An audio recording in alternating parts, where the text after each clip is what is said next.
òbò yìí ti mọ̀ tirẹ̀ nínú afárá. Táfẹ́ mojo mọ̀ tirẹ̀ nísà.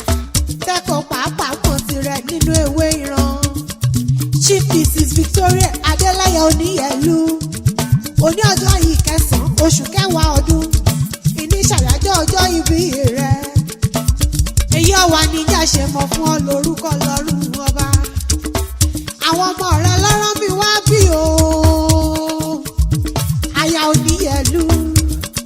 Àwọn ìní olúwa tọ́lọ́run ọba fi fún ọ ìlọ́bẹ̀ mi lọ́wẹ̀. Wọ́n ní àlámọ̀kẹ́. Kò sí ìmọ́lẹ̀ tó lè ṣe bí oòrùn láyé bí. Kò sẹ́ni tá a lè gborí ìfún bí kò ṣe ọlọ́kọ̀ tó wà wá sínú ayé. Wọ́n ní Chief Mrs. Victoria Adélẹ́yẹ aya Oníyẹ̀lú. Wọ́n ní àbíyamọ tòótọ́ ìlò jẹ́ nínú ayé mi. Àwọn ọmọ rẹ̀ ló kú ọdún o. Òní yìí ló pọ́pọ̀ ọ̀rìn ọdún lókè èèpẹ̀. Wọ́n ní ọ̀pẹ́ ìlò yẹ fọlọ́run ọba tó dá ọ sí. Torí mélòó mélòó òjò tó ti rọ̀ sílẹ̀ ti fi mu nínú ayé mi. Aya Oníyẹ̀lú mọ̀ gbọ́ bí mo ti ń wí o. Ọ̀sìn mọ̀ fi gègé lọ́rọ̀ ẹnu mi. Wọ́n kì í ọbẹ̀ ológun kẹ́kẹ́. Má sì tún kí ọbẹ̀ ọlọ́gbọ̀n abájá. Orí ẹ̀mí mọ́lé bàbá tó bí ọlọ́mọ ni. Ìlú Péjú Èkìtì níṣẹ́ láwọn bàbá rẹ̀. Ọmọ olóbì. Òbí kò so sẹ́ni ejò lè kíkán lémi mọ̀ra. Èmi mọ̀ra arógùn ṣe bí ìga. Mo ṣí fẹ́ òtayá yìnyín oko ibi tí a. Ọmọ àókété tíyín. Gbàgbọ́ òbí ìtàmọ̀rẹ́ lúlélé mi mọ̀ra. Ọmọ olóbì kèṣèwé àná. Òbí kan mú sẹ́rùn ipa kejì. Mi wọ́n mọ̀ ìṣí òyìká. Ọmọ ẹ̀ṣọ́ rúta èèkiri òkè.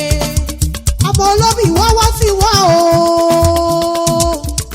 Ọmọ olóbì wọ́wọ́ tí wọ́.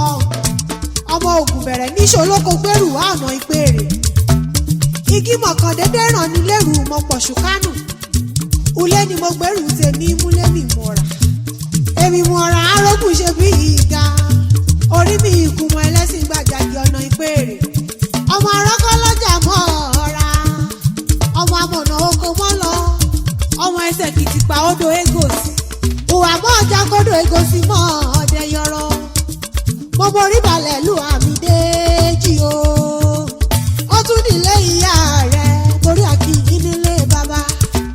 Kábọ́mọ̀ nílé ìyá onínú ayé mi. Ìlú Péjú Èkìtì níṣẹ́ lé ìyá tó bí ọlọ́mọ. Chief Mrs. Victoria Adélẹ́yẹ aya Oníyẹ̀lú. Mọ̀ gbọ́ bí mo ti ń kó kí ilé ìyá rẹ̀. Ọmọ àmà bẹ̀rẹ̀ gúnyán káàdó gbèrìgbè máa ya ìyájú ṣu. Ojú ríro kọ́ o, ojú ríro kọ́. Èṣì dálẹ̀ ìtìhàn ni. Ọmọ mi yan bọ̀gì yá àdìkàtà àgbọ̀yìn. Ó bẹ̀bí búṣọ̀ orúkọ jẹ́. Ọmọ etí gbogbo yín sáré jágìjágì. Omi etí kọ́lá. Ọmọ ẹ̀mí mi sọ́fin. Bẹ̀bẹ̀ ni wọ́n pò kí ilé ìyá tó bí ọlọ́mọ. Mo tún ṣe wẹ́rẹ́ o, aya Oníyẹ̀lú. Mo kọjá lọ sílé ọkọ rẹ̀. Mo borí balẹ̀ lù àmì déjì o. Ọmọ olúlé o. Ọmọ afọ̀rin gòkè ẹgbẹ́. Ọ̀sùn sẹ̀yọ ọmọ mi ayọba. Ọyàn kàsí ó ànákò mi. Amíyàn kẹ́ẹ̀bárún. Òbúba ẹsẹ̀ ọ̀làkàlẹ́kàn. Ọ̀tàwárì òmòdì ọ̀pẹ. Ọmọ eléré mẹ́fà lójúmù bọ̀. Èjì nígbèrí kéèké. Èjì tí àmùmù sódò. Èyí nílá ìlébẹ̀ gbọ́dọ̀ omi aṣùdán lọ. Bọ̀dá ṣùdán mi ìbéèrè mo gbógò jẹ. Ọmọ olùṣù àrògùn robẹ́. Ọmọ alágbàdo rárá rúru. Arímọ́nà gbé sínú àgbàdo. Ọmọ olúlé o. Ọmọ afọ̀ọ́fọ̀ ìtí ogun sẹ́pẹ̀. Oṣù sẹ̀yọ ọmọ mi ayọba. Aya Oníyẹ̀lú mo ní ọmọ gbọ́ bí mo ti ń kó kí ilé ọkọ rẹ̀. Ọmọ olóbì wìwì àríjúwì. Obì kò so sẹ́rin ejò lè kíkan lémi mọ̀ra. Ọmọ olóbì ìmẹ̀ṣẹ́ kan. Ọmọ ògùn bẹ̀rẹ̀ ìṣòlókò gbèrú wá ìnìjú ìpèrè. Igi mọ̀kàn dédé ràn ní lérù mọ̀ pọ̀ ṣùkánù. Ulé ni mo gbèrú tèmi múlé mi mọ̀ra. Ọmọ wọ́rọ̀wọ́rọ̀ amúṣudárù jẹ̀dànù. Ọmọ aboko lódò ìdàgẹ̀rẹ̀. Ọmọ aborí oko tíyín. Ọmọ abàárín oko tàbálú. Àgbàdo ìtàlọ́wọ́ bá ní dùkú ẹsẹ̀ oko Oníyẹ̀lú. Ọmọ amúṣu sọ ọ́ dúró.